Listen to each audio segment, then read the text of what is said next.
Hitman Absolution. We are doing Attack of the Saints on normal. This is the Angel of Death Part 2 challenge. And this has kind of got its own thing because of how lengthy it is. Okay, in order to achieve this challenge, you have to do this from the very beginning. And you cannot reload any of the checkpoints at any point. And I'm not even sure if that works for the beginning. Oh.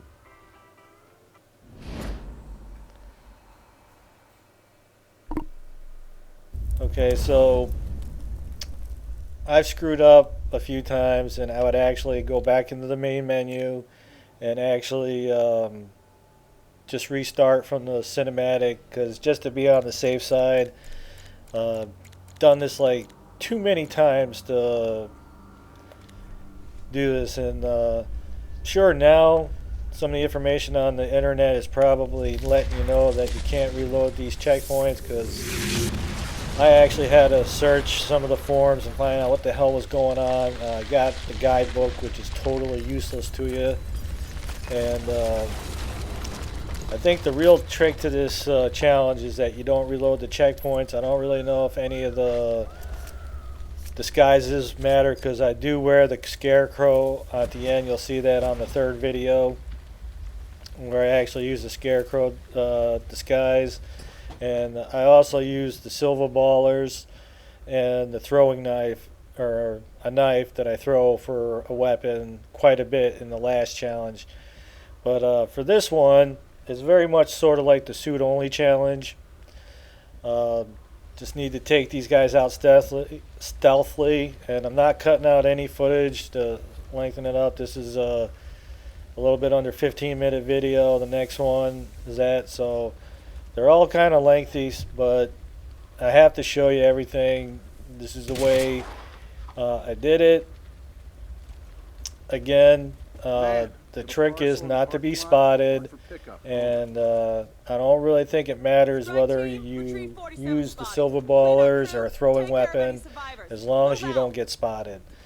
Okay, but when it comes to this level and the next level, even though it'll take you a little bit of time, using the Guarana is basically the best way to go. So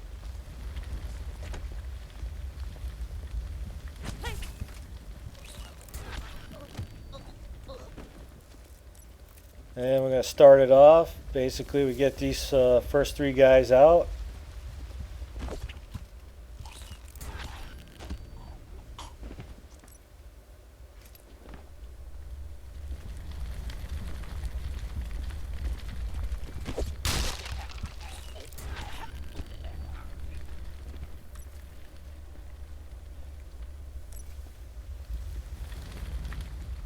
You can feel free to put on one of the soldiers' disguises.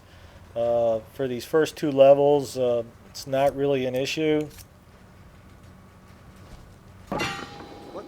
Basically, if you just follow this little routine, you shouldn't have any issues as far as getting through this stealthily without being spotted.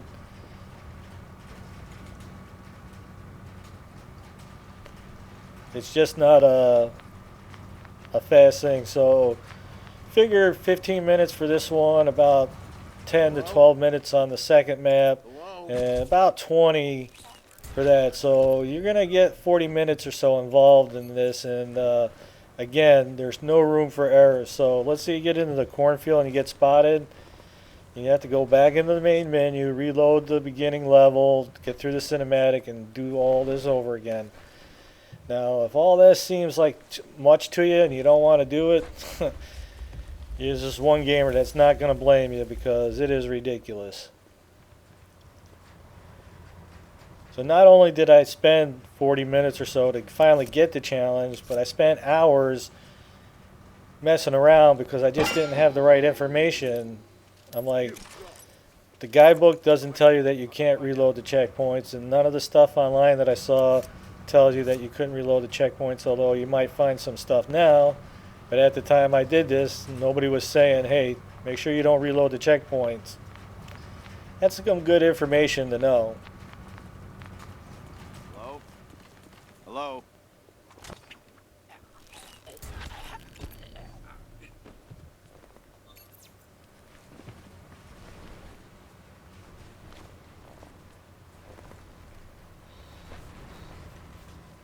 So anyway, dragging these bodies around the corner is totally up to you. I think if you left them out there and the next person comes, sees the body, whatever. I'm just not willing to take a chance. I mean, by this time, I was so frustrated with this, I wasn't taking any chances.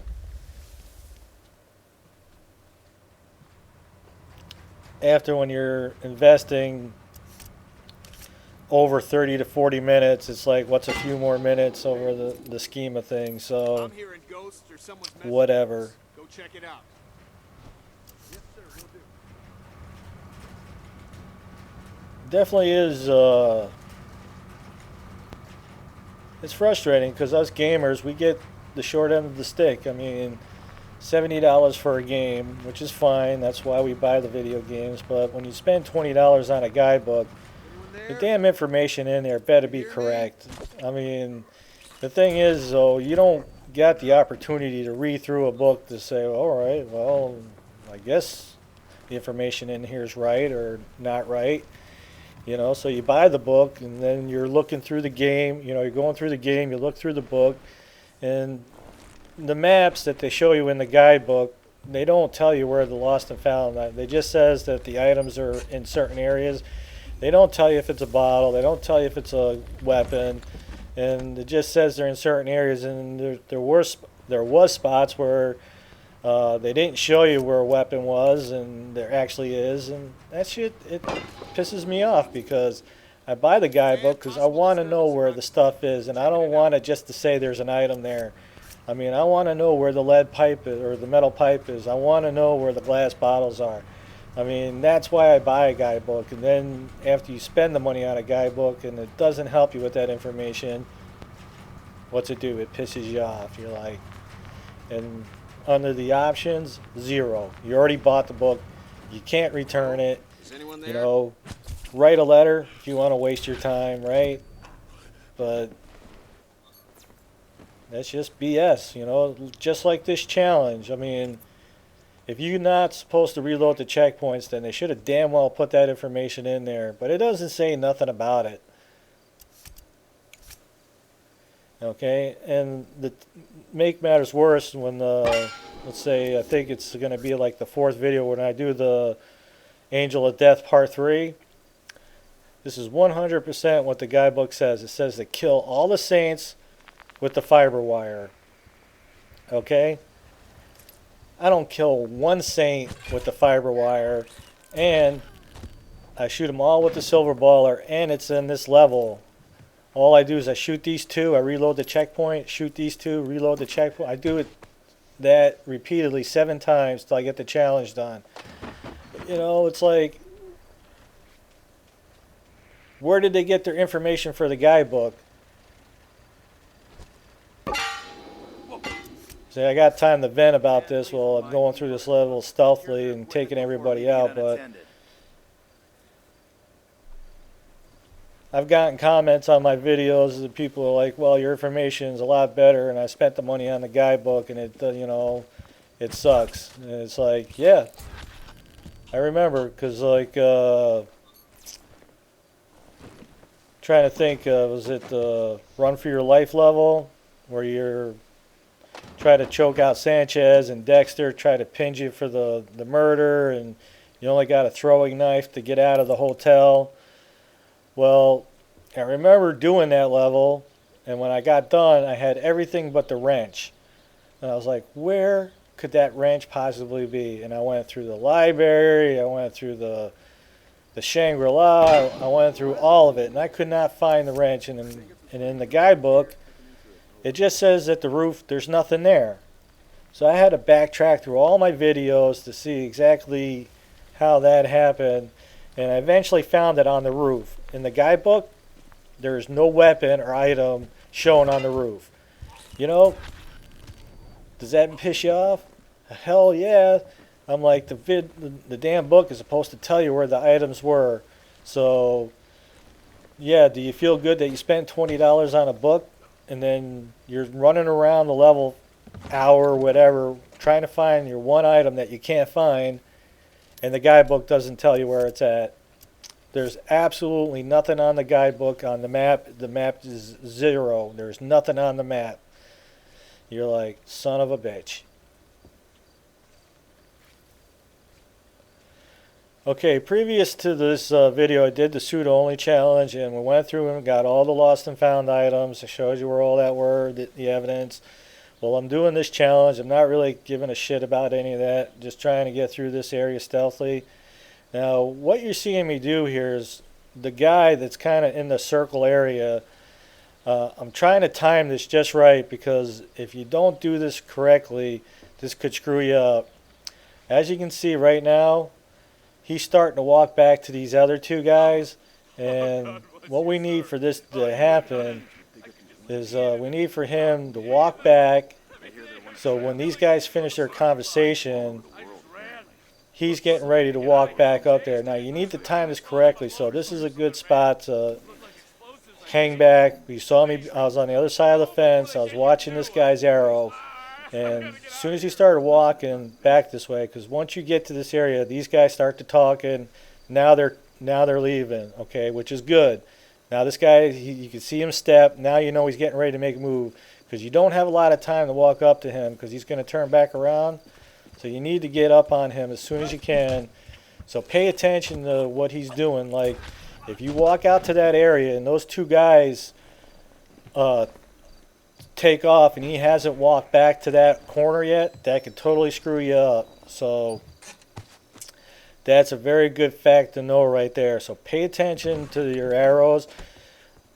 Make sure that this guy that I just granted was off into the distance, and then when he starts walking back, that's your cue to walk up, and that just times it about right. Because if he's like walking back and then these two dudes take off, it's going to totally screw up your routine, and then you're going to have to start this whole level over again. So that's a good fact to know right there. I was getting off about venting on the stupid guidebook that I almost missed to get that point in there. So that's a very good point to remember there.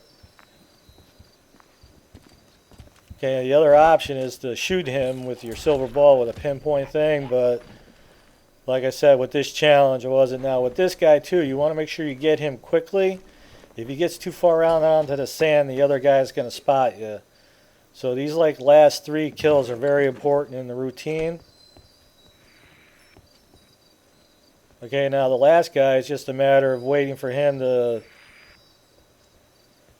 turning around, and then he'll turn around and go back to his other spot and stand there for about 30 or so seconds. That'll give you enough time to get up on him and garana him. So I apologize about venting about the guidebook, but as you can tell, like you say, you know, us gamers, we take the grunt of that because we spent the money for the stupid book and the information in it isn't right. So, you know, you're like to get my money back, but we all know that's not going to happen.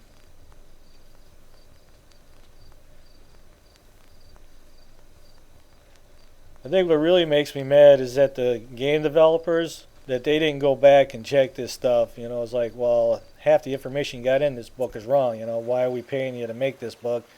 You ain't even getting the information in it right.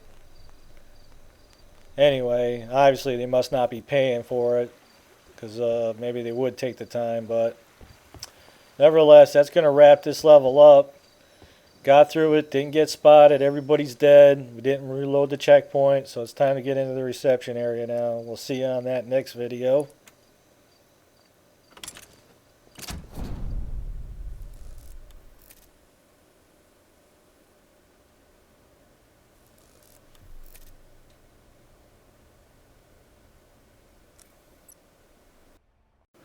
If you like the videos, you can always support us by checking out the ads.